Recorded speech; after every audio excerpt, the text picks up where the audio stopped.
کیا lord Mount beaten نے اس خطے کے ساتھ انصاف کیا؟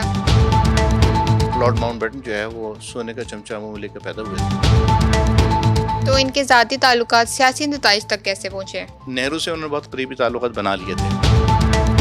560 ریاستوں کے بارے میں انہوں نے کیسے پھر نپٹے یہ آپس میں؟ ایک ہی صورت انڈیا کو قبول تھی اور وہ تھی کہ ہمارے ساتھ مل جاؤ، یعنی instrument of accession.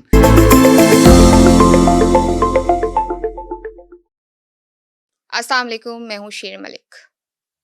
Lord Mount beaten برطانوی ہندوستان کے آخری وزرائے جنہوں نے برصغیر کی آزادی، تقسیم، ریاستوں کے الحاق اور کشمیر کے معاملے میں ایک کردار ادا کیا. کیا لارڈ ماؤنٹ بیٹن نے اس خطے کے ساتھ انصاف کیا؟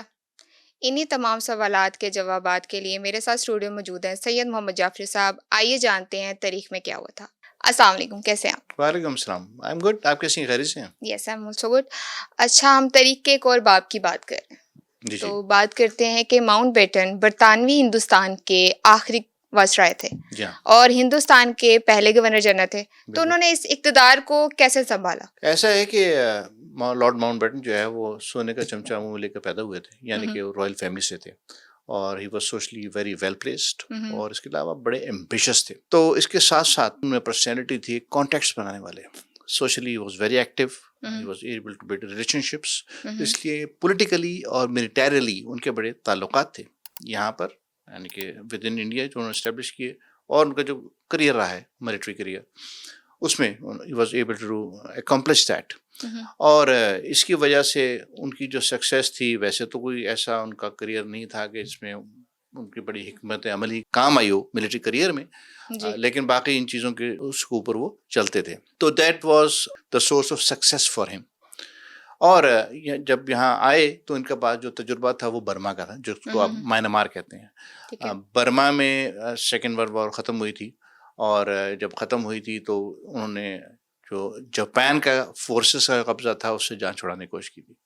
وہاں پر انہوں نے، وہاں کے نیشنل لیڈر تھے آنگ سین، جنرل بھی تھے، جنرل آنگ سین کہتے ہیں، اور ان کی جو صاحبزادی ہیں آنگ سین سوچی، وہ آج کل جیل میں ہے میانمار کی، اور she is fighting against the military junta in Myanmar اور برما. نوبل پیس پرائز بھی ملا ہے، یعنی ان کی جو لیگسی ہے that is continuing in Myanmar. Just to add to your knowledge, انہوں نے اس کو استعمال کیا، ان کی پریزنس کو. ہاں، آلدو برٹش کی آئیز میں he was a traitor because he had joined the Japanese forces to fight against the British, تاکہ ان سے جان چھڑائی جائے، ملک آزاد ہو جائے. لیکن وہ پانسا پلٹ گیا، اور وہ پھر برٹش نے کہا چاہے تم ہماری سائڈ پہ تو تم تو بڑے کام کے آدمی ہو. ویسے تو دیکھا جائے تو ٹریٹر تھے، غدار تھے، لیکن ان کا استعمال کر لیا گیا. تو he was good in identifying people and then exploiting the situation in his fever.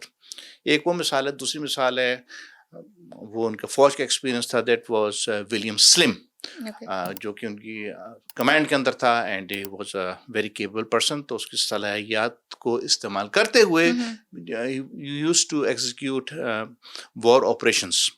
تو اپنا استعمال کم سے کم اور بعض صلاحیت لوگوں کو انتخاب کرنا اور ان سے کام لینا، یہ ان کا کمال تھا. اور وہی چیز انہوں نے یہاں آ کے انڈیا میں اپلائی کی. تو اگر انہوں نے کانگریس سے بات کرنی ہے تو وہ نہرو صاحب سے کریں گے یا سردار پٹیل سے کریں گے. مسلم لیگ سے بات کرنی ہے تو محمد جناح سے کریں گے. سکھوں سے اگر بات کرنی ہے تو بلدیو سنگھ سے کریں گے. اور اگر برٹش سے بات کرنی ہے تو وہ برٹش کیبنٹ سے کریں گے. پرنسلی اسٹیٹ سے اگر بات کرنی ہے تو وہ پرنسس سے کریں گے. تو what he use to do کہ جو انسٹیٹیوشن ہے اس کو ٹرانسفارم کر دیتے تھے انڈیویجولس کے اندر، اور پھر اس کو کلٹیویٹ کرتے تھے اس ریلیشن شپ کو. تو he was dependent upon people basically, اور باقی جو چیزیں وہ خود بخود ہی ان کے حساب سے آگے بڑھ جاتی تھیں. سو دیٹ واز ہز اسٹریٹجی. تو بتائیے گا ذرا ماؤنٹ بیٹن اور لارڈ ویول، ان کی حکمت عملی میں کیا فرق تھا، اس کے بارے میں ذرا بتائیے گا ہمیں. اچھا، تو آپ کہہ رہے ہیں لارڈ ماؤنٹ بیٹن. جی، ان کا نام ایسے مکمل تھا لارڈ لوئی ماؤنٹ بیٹن، اور دوسرے تھے لارڈ ویول. جی، لارڈ ویول جو ہیں وہ مارچ میں تبدیل ہو گئے. That was March of 1947. He was replaced by Lord Mountbatten. اچھا، ان کی جو اسٹریٹجی تھی، جو فرق تھا بہت بڑا ان دونوں میں، Lord Wavell was using the institutions. جو ادارے تھے ان کا استعمال کرتے تھے. ان کو پتا تھا کہ اگر میں کانگریس وغیرہ پہ بات چھوڑی تو وہ لا اینڈ آرڈر مینٹین نہیں کر پائیں گے, ان کو معلوم تھا. تو انہوں نے جو ایکچولی بڑا اچھا پلان کیا تھا, اور that was more a professional approach. وہ یہ تھا کہ بھائی آپ ساؤتھ سے جو ہے ٹرانسفر آف پاور شروع کریں انڈیا میں, اور ملٹری گیرزنز جو ہیں ان کو آپ نارتھ میں رکھیں, so that they can look after the Punjab affairs, Kashmir affairs یا بنگال افیئر, جہاں جہاں یہ سیپریشنس ہونی تھیں. اور اس کو ہم فیز وائز شروع کر لیں, اور جو پرنسلی اسٹیٹس ہیں ان کو سمپلی ایک آپشن دے دیں کہ کسی ساتھ الحاق کر لو, نہیں تو آزاد ہو جاؤ. یا اس میں جغرافیہ وغیرہ کی شرط نہیں رکھی گئی تھی, یا ڈیموگرافکس کی شرط نہیں رکھی گئی تھی. اور پھر تیسری بات انہوں نے یہ کہ اس میں انٹرنیشنل فورسز کو آپ ڈپلوائے کریں, اور تاکہ وہ یہ ٹرانسفر آف پاور جو ہے, ڈویژن آف دا کنٹری جو ہے, یا فارمیشن آف پاکستان جو ہے, اس کو وہ مانیٹر کر سکیں ایز پیس کیپنگ فورسز. تو اس طرح کا پلان جو ہے ویول نے ترتیب دیا تھا. لیکن ماؤنٹ بیٹن صاحب جو ہیں انہوں نے صرف لوگوں پر ریلائی کیا, چیزوں کو آگے بڑھایا, اور جس کی وجہ سے بڑے نقصانات ہو گئے جو ہم ابھی تک بھگت رہے ہیں. صحیح. تو ان کے ذاتی تعلقات سیاسی نتائج تک کیسے پہنچے؟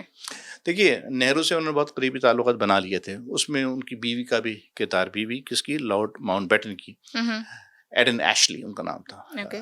تو کافی ذاتی مراسم ڈیولپ ہو گئے تھے بٹوین نہرو اینڈ ایڈونا ایشلی. تو that was an additional factor اور بونس فار نہرو صاحب. بہرحال تو اس کی وجہ سے وہ نہرو صاحب بہت قریب آ گئے, اور اس کا ان کو فائدہ کیا ہوا لارڈ ماؤنٹ بیٹن کو, وہ یہ کہ یہ کوئی چیز مسودہ تیار کیا, فار ایگزامپل 3 جون کا پلان تیار کیا, تو وہ پیش کر دیا نہرو کو, بھائی بتاؤ تم کیسا ریئیکشن آئے گا کانگریس کا, before I present it to all the parties involved, stakeholders کو پریزنٹ کروں. تو وہ جی بتایا تھا یار یہ تو آپ ٹھیک ٹھیک کر لیں اس کو, اور اس طرح ہو جائے گا, اس طرح ہو جائے. So this was like political intelligence he used to get from him. So that was a case with Nehru. تو میرا خیال میں تو قائد اعظم کے ساتھ ان کے خاص تعلقات نہیں تھے, اس کے بارے میں ذرا بتائیں. یہی تو فرق ہے. مطلب Quaid Azam was a professional person, he was barrister by profession. تو وہ قانون کی دائرے میں رہ کے بات کرتے. اسی وجہ سے لارڈ ماؤنٹ بیٹن نے ان کو کہا یہ ایول جینیس ہے, یعنی شیطانی ذہن ہے ان کا. وہ اس لیے کہ ایک ہی بندے نے اٹھا کے جو ہے نقشے بدل دیا. Single handedly he created this country called Pakistan, اور وہ ان کے قابو, لارڈ مارٹن کے قابو نہیں آتے تھے, بیکاز وہ اتنی اسٹرانگ تھے لیگلی کہ وہ آپ ان سے نیگوشیٹ نہیں کر سکتے قائد اعظم سے اگر آپ پروفیشنل نہیں ہیں. تو he had no control over him. So Muslim league, in other words Muslim league کے اوپر کوئی کنٹرول نہیں. باقی تو کانگریس تو جیب میں تھی ان کی, جس کا میں نے پہلے بتایا. تو there is a big difference.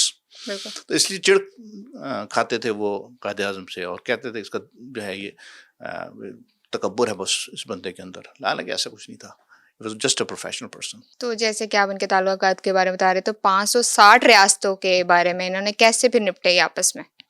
دیکھیے ایسا تھا کہ پرنسلی اسٹیٹس جن کی آپ بات کر رہی ہیں, جی, تو پرنسلی اسٹیٹ جو جب تک انگریز رہا 15 اگست 1947 تک, اس وقت تک اس کی سرپرستی ان پرنسلی اسٹیٹس کی وہ برٹش نے کی. انہوں نے یہ طے کرا تھا کہ بھائی تمہارے جو خارجی معاملات ہیں, جو ایکسٹرنل افیئرز ہیں وہ ہم دیکھ لیں گے, جو ڈیفینس کے معاملات ہیں وہ بھی ہم دیکھ لیں گے, باقی ٹرانسپورٹیشن یا کمیونیکیشن کا نظام وہ بھی ہم دیکھ لیں گے, باقی جو آپ کے داخلی معاملات ہیں یعنی جو اسٹیٹس کے داخلی معاملات ہیں وہ خود دیکھ سکتے ہیں. وہاں کا جو رولر ہے, جو حاکم ہے, اور اس کی جو رعایا ہے, وہ اکٹھے ایز ون یونٹ رہ سکتے ہیں اور اپنا نظام اپنے طور پہ چلا سکتے ہیں. اس کے علاوہ وہ پیسے وغیرہ بھی انگریز کو دیتے تھے. تو اس طرح وہ انڈیپینڈنٹ رہے till the end of this British rule. اب جب کہ وہ ڈس انگیج ہو رہے تھے, ٹرانسفر آف پاور ہو رہی تھی, تو ایک مسئلہ پیدا ہو گیا کہ 560 کہیں کہیں 540 کا فگر بھی ہے, تو 560 اسٹیٹس کا کیا بنے گا.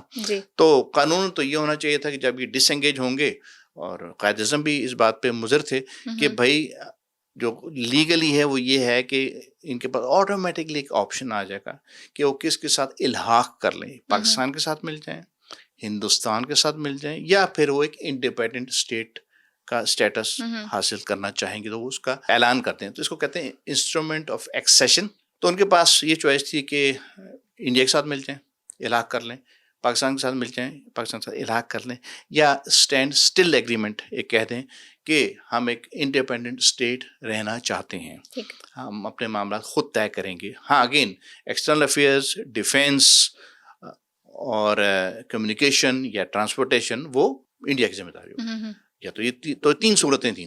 اب جو یہ ایک ہی صورت انڈیا کا قبول تھی, اور وہ تھی کہ ہمارے ساتھ مل جاؤ, یعنی انسٹرومنٹ آف ایکسیشن انڈیا کے ساتھ سائن کر لو, تاکہ یہ انڈیپینڈنٹ رہیں گے نہیں اور ہمارے ان کے اوپر گرفت رہے گی, ادروائز تو سنبھالنا مصیبت ہو جائے گی بھائی, ملک چلانا مصیبت ہو جائے گی. تو اس کے لیے انہوں نے لارڈ ماؤنٹ بیٹن صاحب کی خدمات حاصل کی, کیونکہ ان کا پرانا تعلق رہا تھا ان اسٹیٹ سے, being the British representative as viceroy. ان حالات میں انہوں نے کہا کہ اچھا میں اس کو کرتا ہوں, تو ایک کیبنٹ آف پرنسس سے انہوں نے خطاب فرمایا, جہاں سب کو مدعو کیا گیا اور ان سے کہا گیا کہ بھائی آپ جس کو کہتے ہیں اسٹک اینڈ کیرٹ اپروچ, یا دیسی زبان میں کہتے ہیں اس کو ڈنڈا پٹی اپروچ, کہ بھائی ہم تو جا رہے ہیں, اس کے بعد تمہارا کوئی وائرس ہوگا نہیں. ڈرایا دھمکایا ان کو بیچاروں کو. تو زیادہ تر جو اسٹیٹس تھیں انہوں نے انسٹرومنٹ آف ایکسیشن سائن کر دیا وتھ انڈیا. اس میں 3 اڑ گئیں. اس میں ایک اسٹیٹ تھی کشمیر کی, دوسری جوناگڑھ کی, اور تیسری تھی اسٹیٹ آف حیدرآباد. انہوں نے کہا ہم نے تو علیحدہ رہنا ہے, ہم نے کسی کے ساتھ الحاق نہیں کرنا. اب یہ جو ہے ایک فیلئر ہو گیا لارڈ ماؤنٹ بیٹن کا, کہ ان کا وہ فیوچر ڈیسائیڈ کیسے کریں.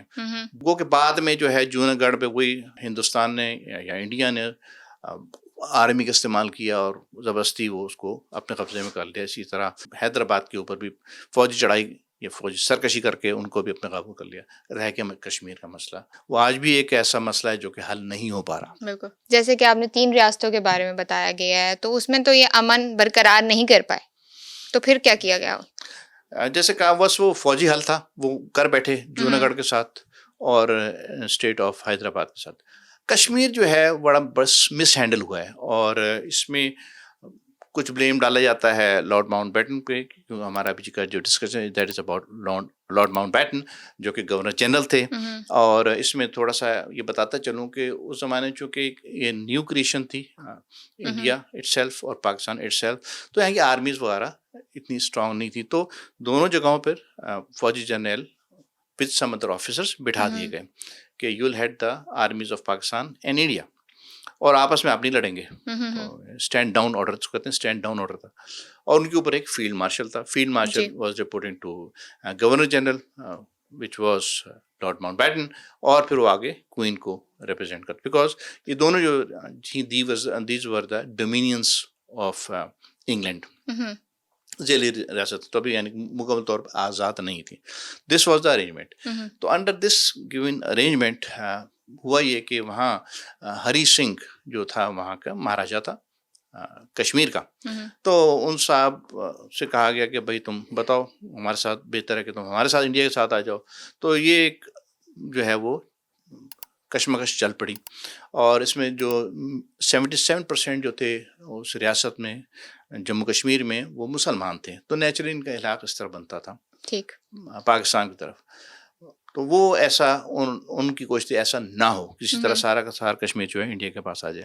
تو یہ کشمکش چل پڑی, اور اس دوران جو ہے وہ تاخیر چیزیں یعنی کہ 14 اگست گزر گئی, چیزوں میں تاخیر کا انداز نظر آیا رہا تھا. اور اس میں Hari Singh likely Hari Singh was in negotiation with prime minister Nehru and governor general Lord Mountbatten. Delay ہو رہا تھا, اور اس میں پھر بےتابی بڑھتے گئی. پاکستان کو بھی شک ہوا کہ سم تھنگ از رانگ. تو اس دوران قبائلی لشکر نے ایک انٹری دے دی کشمیر کے اندر, اور اس انٹری کا مطلب یہ ہے کہ قبائل مسلح ہو کر ان کی ٹیریٹری کے اندر داخل ہو گئے کہ ہم اس کو زبردستی لے لیں گے اگر ہری سنگھ اس میں کوئی بے ایمانی کر رہا ہے اس خدشے کے تحت. اور اس کو کہتے ہیں گلمرگ آپریشن کہتے ہیں تاریخ میں اس کو. گلمرگ سے مراد گل کا باغ. دس کریٹڈ پینک ان کشمیر, اور ہری سنگھ نے پھر فٹافٹ اپنا جو ہے رجوع کیا ٹورڈز نہرو صاحب کہ بھائی یہ ہمیں بچاؤ, یہ تو حالات بڑے خراب ہو رہے ہیں یہاں، تو میں تو کنٹرول نہیں کر سکتا اس کو. ٹھیک. تو فٹافٹ جناب لارڈ ماؤنٹ بیٹن صاحب تشریف لائے. بیچ میں انہوں نے کہا کہ بھائی فٹافٹ تم اس طرح کرو کہ انسٹرومنٹ آف ایکسیشن سائن کر لو، اور اس میں شرط ڈال دی کہ یہ تم سائن کر لو گا، پھر ہم تمہارے ساتھ ہمارا لنک اسٹیبلش ہو جائے گا. لیکن اس کے بعد ایک پلیبسٹ ہوگا، ایک ریفرینڈم ہوگا، جس میں عوامی رائے کشمیر کی، اس کے جو ریزیڈنٹس ہیں ان سے پوچھا جائے گا تم کس کے ساتھ الحاق کرنا چاہتے ہو. اور جس کے لیے انہوں نے سوچ رکھا تھا انڈین سائڈ نے کہ ہمارے ساتھ یہ الحاق ہو جائے گا اور we will be able to get over with this issue. تو یہ کر بیٹھے، اور ساتھ ہی جو ہے نہرو صاحب نے جو ہے وہ سری نگر میں فورسز جو ہیں ایئر ڈراپ کر دیں، کیونکہ ماؤنٹینس ریجن ہے تو ایئر ڈراپ کی. اور پھر وہ ایک ظاہر بات ہے جھڑپوں کا سلسلہ شروع ہو گیا. اب کہا جاتا ہے کہ جیسے میں نے پہلے کا اسٹینڈ ڈاؤن آرڈر تھا کہ جو پاکستان اور انڈیا کی جو آرمیز ہے وہ آپس میں کوئی ایسا اگر سچویشن آپس میں فائٹ ایک دوسرے کو نہیں کریں گی. تو قائد اعظم نے کہا بھائی اس کے پاس اگر یہ رائٹ ہے کہ وہ ایک ملٹری سولوشن نکالنا چاہ رہا ہے کشمیر کا، تو میرے پاس اس کو ریئیکٹ کرنے کے لیے، اس کو کاؤنٹر کرنے کے لیے حق کیوں نہیں ہے. جب انہوں نے جنرل گریسی جو کہ پاکستان کی آرمی کو ہیڈ کر رہے تھے، اب ان صاحب سے کہا کہ بھائی آپ کاروائی کریں، تو انہوں نے کہا میں تو نہیں کروں گا بھائی، کیونکہ یہ ہمارا تو اس طرح کا ایگریمنٹ ہے. اور پھر انہوں نے اپنے فیلڈ مارشل کو بھی انوالو کر لیا. ان کا نام تھا فیلڈ مارشل آکن لرک. تو اس نے کہا کہ بھائی اگر ہم نے اگر ایسا کیا نا، تو ایسا ہے کہ ہمارے جو برٹش جتنا بھی اسٹاف ہے پاکستان بیٹھا، they are going to resign, اور آپ کا تو پھر اسٹرکچر کولیپس ہو جائے گا. قائد اعظم کو یہ دھمکی لگا دی انہوں نے. تو قائد اعظم پھر خاموش ہو گئے. لیکن he try to fight on legal grounds کہ بھائی جس طرح میں نے پہلے کہا کہ جب انڈیا کا حق ہے تو میرا بھی حق ہے ان فورسز کو استعمال کرنے کا. لیکن لارڈ ماؤنٹ بیٹن جو ہے was trying to avoid a conflict between the two countries. تو یہاں پر آگے بات رک گئی. اور پھر انہوں نے ہری سنگھ کو بھی ہٹا لیا وہاں سے، شیخ عبداللہ کو ڈال دیا کہ فٹافٹ تم اس طرح کرو کہ وہ جو ہے یہاں پلیبسٹ کراؤ، ریفرینڈم کراؤ، لوگوں کی رائے معلوم کرو. وہ بھی فیل ہو گیا مشن. اب تو in this way Nehru and Lord Mountbatten. پھر نہرو صاحب ایک نیا آئیڈیا لے کر آگے ماؤنٹ بیٹن کو فیڈ کر دیا کہ بھائی یہ یونائٹڈ نیشن کو بیچ میں انوالو کرتے ہیں، ان سے کہتے ہیں یہ جگہ خالی کراؤ اور یہاں پہ وہ پلیبسٹ کراؤ یا ریفرینڈم کراؤ. تو لیٹس ڈو دیٹ. اس کی وجہ سے اور تاخیر پیدا ہو گئی، ایک اینڈ لیس ٹائم. یا تو وہ ٹائم لینا چاہتے تھے جو بھی کرنا چاہتے تھے، they did any thing wrong. تو اس قسم کی سچویشن میں لارڈ ماؤنٹ بیٹن نے پاکستان کو پھنسا دیا. جناب 1 نومبر 1947 کو ماؤنٹ بیٹن اور قائد اعظم کی ایک تاریخی ملاقات ہوئی تھی. اس میں کیا گفتگو ہوئی تھی وہ بھی ذرا ناظرین کو بتائیے گا. اچھا، ایسا تھا کہ ماؤنٹ بیٹن نے اور ان کی ٹیم یعنی کہ نہرو، سردار پٹیل اور وی پی مینن، انہوں نے طے کیا کہ ایک let's try to negotiate with Pakistan. تو اس طرح ان کا دورہ ہوا. اس میں نہرو صاحب کی واقعی میں طبیعت خراب تھی، ہی کوڈنٹ میک اٹ، اور باقی دونوں نے تو آنا چاہا ہی نہیں کہ قائد اعظم سے بات چیت کی جائے. بہرحال انہوں نے آ کے یہ پلان دیا کہ بھائی اس کو ہم ایک کرا لیتے ہیں، ان سے رائے معلوم کر لیتے ہیں. قائد اعظم نے کہا چلو ٹھیک ہے، مان لی بات تمہاری، اور اس میں ہم یونائٹڈ نیشن کو انوالو کر لیتے ہیں. انہوں نے کہا نہیں، we two being governor generals of 2 countries, we are going to do it ourselves. آپس میں کر لیتے ہیں نا، کیا اسے پریشانی ہے؟ تم مجھ پہ اعتبار کرو کہ میں وہاں سے فورسز کو ویکیٹ کروا دوں گا، جو قبائل وہاں گھسے ہوئے، قبائل لشکر جو وہاں گھسے ہیں ان کو میں ویکیٹ کروں گا. تم اپنی انڈین فورسز کو پیچھے لے جاؤ، and you have to trust me, میں جو کہہ رہا ہوں اس طرح ہوگا، you take my word on that, اور لیٹس ڈو اٹ ourselves. یہ قائد اعظم نے طے کرنے کی کوشش کی. انہوں نے کہا میری تو اپنی پاور نہیں کہ میں یہاں بیٹھے بیٹھے فیصلہ دے سکوں، I have to consult Nehru's cabinet. تو میں تو پھر آپ کو بتاتا ہوں کیا وہ گئے پھر وہاں سے. That never happened.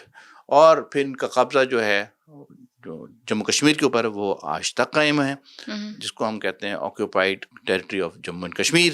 اس میں سے گلگت بلتستان اور جو پاکستان کے پاس ویسٹرن پارٹ ہے کشمیر کا، وہ اس میں سے نکل گیا. And that is where we stand. اس میں سے نہرو صاحب نے کہا میں یہ بھی نہیں کروانا چاہتا، یونائٹڈ نیشن کا جو ریزولوشن ہے وہ بھی اس سے بھی نکل گئے، بس بدماشی ہے اور کیا ہے. تو یہ وہ چھوڑ کے گئے تھے اپنی لیگیسی، وہ آج تک قائم ہے. ٹھیک، بہت شکریہ جاب صاحب آپ کا. Thank you. امید ہے تاریخ کا ایک باب ہم آپ کے سامنے لے کے آئے ہیں، آپ کو پسند آیا ہوگا. پاکستان کے مسئلے وہیں کے وہیں ہیں. ماؤنٹ بیٹن صاحب جا چکے ہیں، جن میں سے سب سے بڑا ایک مسئلہ آج بھی مسئلہ کشمیر ہے. آج کا پروگرام آپ کو کیسا لگا؟ مجھے اجازت دیجیے گا. اللہ حافظ.